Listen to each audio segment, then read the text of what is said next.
Monday नाइट्रा के review वाले brand new episode में आप सब लोगों का वेलकम है। इस एपिसोड में हम बात करेंगे आज के मंडे नाइट्रा के एडिशन के बारे में, जिसके स्टार्टिंग में तो ऊसोस हमें एक साथ देखने को मिले।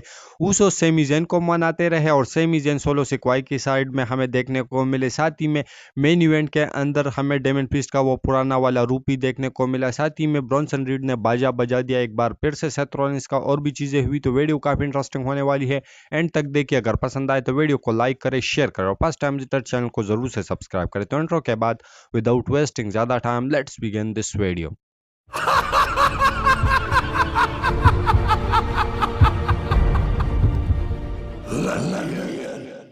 तो सबसे पहले जो मंडे नाइट ट्रैक की स्टार्टिंग है वो हमें देखने को मिलती है मेन इवेंट जेउसो के साथ में। जेउसो रिंग के अंदर आते हैं और कहते हैं कि भाई आप लोग सब लोगों को पता है कि यहाँ पर मैं किस लिए आया हूँ और मैं किसका इंतजार कर रहा हूँ। वो बंदा एक ही है, वन एंड ओनली ऊस। और तभी जिमी ऊसो का थीम सॉन्ग बजता है। जिमी ऊसो रिंग के अंदर आते हैं। जिमी ऊसो कहते हैं कि भाई अब तुझे पता चला कि तू जो है हम तुम्हारे साइड में है, और तू अब भी हमारे साइड में आ जा, क्योंकि हम सोलो सिक्वाई की ब्लड लाइन का खात्मा करने वाले हैं। जेउसो उसे रोकते हैं कि भाई तू सब्र कर, क्योंकि मैंने भी बहुत कुछ किया है, तू भी अब अलग है, रोमन रेंज भी अब अलग है। लेकिन मैं तुझे एक बात कहना चाहता हूँ कि मैं रोमन रेंज के अंडर पर काम नहीं करने वाला, और ना ही जिस तरीके से वो पहले ऑर्डर देता था तो उसी तरीके से वो ऑर्डर देगा। जे ऊसो जो है जिमी ऊसो से ये कह रहे थे, लेकिन जिमी ऊसो कहते हैं कि भाई अब रोमन रेंज बदल चुका है। लेकिन तभी जो टीम सॉन्ग है वो टामा टोंगा टांगा लोआ का बजता है, वो आते हैं और उसको बुरी तरीके से पहन लेते हैं जे ऊसो, जिमी ऊसो। उसके बाद सोलो सिक्वाई भी आते हैं, लेकिन सोलो सिक्वाई के ब्लड लाइन को आज भागना पड़ा, जो कि स्टार्टिंग के सेगमेंट हमें हमें देखने को मिला। लेकिन साथ साथ में हमें बैक स्टेज के सेगमेंट भी दिखाई दे रहे थे, तो वो आगे आप लोगों को बताऊंगा। लेकिन इसके बाद जो नेक्स्ट चीज़ हमें शो के ऊपर देखने को मिली वो था शेमस और साथ ही में लुडविग काइजर का मैच काफ़ी कमाल का था। और इस मैच के अंदर शेमस ने अपनी ब्रू किक के साथ विक्ट्री अर्न करी। उसके बाद एक बैक स्टेज सेगमेंट दिखाई देता है, जहां पर जे ऊसो जिमी ऊसो जो है वो कहते हैं उसको सामने सेमी ज़ेन आता है। तो जिमी ऊसो से कहते हैं कि भाई मैं तो जिमी ऊसो सेमी ज़ेन को देखकर बिल्कुल भी खुश नहीं थे, लेकिन जे ऊसो को वो कहते हैं कि भाई मैं तुझसे अकेले में बात करना चाहता हूँ। उसके बाद जो सेमी ज़ेन है वो जे ऊसो से कहते हैं कि भाई तू वापस से अब ब्लड लाइन की गन में कदम जो है वो डाल रहा है, और तू ये सही नहीं कर रहा है। जिस पर जे ऊसो कहते हैं कि भाई ये तुझे पता नहीं है, क्योंकि तू हमारे फैमिली का ही पार्ट नहीं है, तो ये तुझे क्या पता चलेगा कि फैमिली क्या होती है, ब्लड लाइन क्या होती है। और उसके बाद जो ज्यूसो है वो एक और बैक स्टेज सेगमेंट में जिमी ऊसो के पास जाते हैं। उससे कहते हैं कि भाई तू जो है वो जिमी ऊसो पूछते हैं कि तूने बात की सेमीजेन से, सेमीजेन ने क्या कहा। तो जे ऊसो से जे जिमी ऊसो से कहते हैं कि भाई वो तो ये कह रहा है, लेकिन जिमी ऊसो कहते हैं कि भाई मैं खुद बात करूंगा। जिस पर जे ऊसो कहते हैं कि तू बात नहीं करेगा, बल्कि तू तू पागल सा बंदा है, तो तू उसको कोई मार वार न दे। जिस पर जिमी उसको कहते हैं कि नहीं भाई मैं उसको मारने नहीं वाला,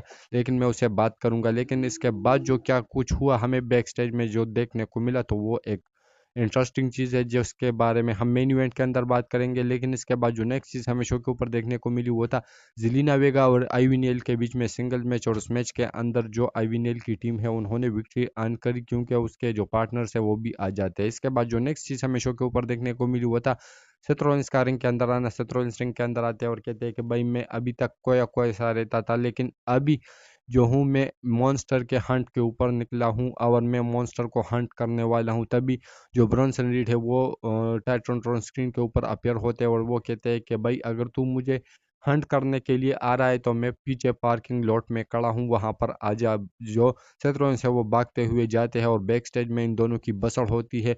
कार के बोनट के ऊपर एक स्टॉम्प भी लगा देते हैं सेथ रॉलिंस ब्रॉन्सन रीड को, लेकिन उसके तुरंत बाद ब्रॉन्सन रीड खड़े हो जाते हैं और ट्रक के ऊपर से उन्होंने एक सोनामी लगा दी सेथ रॉलिंस को। और सेथ रॉलिंस उसके बाद सिर्फ कांसते रहे, क्योंकि सेथ रॉलिंस का जो हाल था वो काफ़ी ज़्यादा खस्ता हो गया था। लेकिन इसके बाद जो नेक्स्ट चीज़ हमें शो के ऊपर देखने को मिली वो था आर ट्रुथ और ओटिस का सेगमेंट, जहां पर मिस भी आते हैं। मिस जो है सॉरी कहते हैं, आर ट्रुथ को माफ़ी मांगते हैं और कहते हैं कि भाई मैं तुम्हारे साथ में आना चाहता हूँ, फिर से हम टीम लोग बनाएंगे। लेकिन ओटिस जो है वो आर्ट्रुथ से कहते हैं कि भाई तू इसके साथ नहीं जा, क्योंकि ये धोखेबाज है।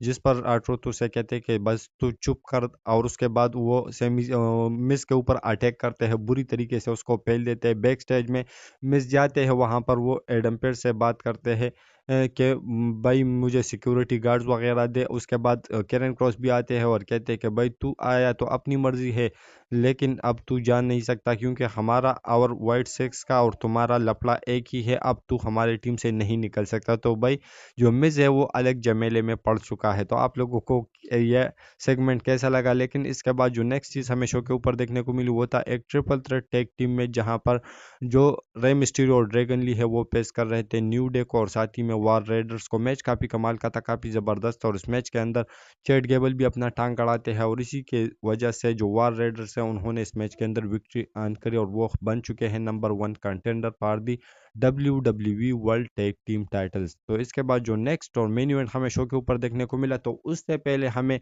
जो जिमी ऊसो जे ऊसो है ये दोनों एक साथ देखने को मिले, जहां पर वो सेमीजन को चेस कर रहे थे। जहां पर जो जिमी ऊसो है उससे जे ऊसो कहते हैं कि जा, वो सेमीजन वहां पर खड़ा है उससे बात कर। लेकिन जिमी ऊसो जैसे ही उस सेमीजन को देखते हैं तो वहां पर एक कार में सोलो सिक्वाई बैठे थे, और बाहर से जो सेमीजन है वो टॉक्स कर रहे थे, बातें कर रहे थे जे ऊसो से। जो जिमी ऊसो है वो कहते हैं कि भाई मैंने तुझे कहा था कि ये बंदा हमारी ब्लड नहीं है और ये हम ना ही हमारी साइड में आएगा। तो जे ऊसो जैसे ही देखते हैं और उन्होंने सिंपली यही कहा कि अब सिर्फ हम ही लोग जो है सोलो सिक्वाई के ब्लड लाइन का खात्मा करेंगे, जिसके जवाब में जे ऊसो यीट बोल देते हैं। और यही पर हमें एक इंटरेस्टिंग चीज़ देखने को मिली कि सेमी जेन का तो हम लोग सोच रहे थे कि वो रोमन रेंस को ज्वाइन करेंगे, लेकिन वो उन्होंने तो सोलो सिक्वाई के साथ में टांगे बिड़ा दिए हैं। तो अभी पता नहीं क्या होगा क्या नहीं होगा। लेकिन इसके बाद नेक्स्ट और मेन इवेंट जहां पर हमें देखने को मिलता है, जहां पर डोम डोम और डेमन प्रीस्ट का मैच था, जहां पर इस मैच को अगर डोम डोम जीत जाते तो वो पेश करते, वो चैलेंज करते गुंतर को उसकी वर्ल्ड टाइटल के लिए। तो मैच काफ़ी कमाल का था, काफ़ी ज़बरदस्त है। यहाँ पर जजमेंट डे के सारे मेंबर्स भी आते हैं टांग अड़ाने के लिए। और इस मैच के अंदर सरप्राइजिंगली जो डोम डोम है उन्होंने रोल अप के जरिए से इस मैच के अंदर डेमन प्रीस्ट को हरा भी दिया। और उसके बाद जो हालत कर दिया डेमन प्रीस्ट ने डोम डोम का, तो वो अलग ही लेवल का था। स्टील चेयर से बुरी तरीके से फैला, उसके बाद अपना जो साउथ ऑफ हेवन फिनिशर है वो भी टोक दिया। उसके बाद कार्लिटो हेल्प करने के लिए आते हैं, लेकिन कार्लिटो को भी बुरी तरीके से बजाया और उसको भी अपना फिनिशर साउथ ऑफ हेवन लगाकर यहाँ पर एक तगड़ी वाली स्टेटमेंट दे दी है डेमन प्रीस्ट ने। तो आज की जो मंडे नाइट रॉ का एडिशन था वो ओवरऑल कमाल धमाल था। तो आप लोगों को कैसा लगा? और अगर अभी तक आप लोग वीडियो देख रहे हो तो आप लोगों को थैंक्स और शुक्रिया। और मिलते हैं अपनी नेक्स्ट और काफ़ी इंटरेस्टिंग वीडियो के साथ। तो until that time stay healthy and keep watching Russell केचर।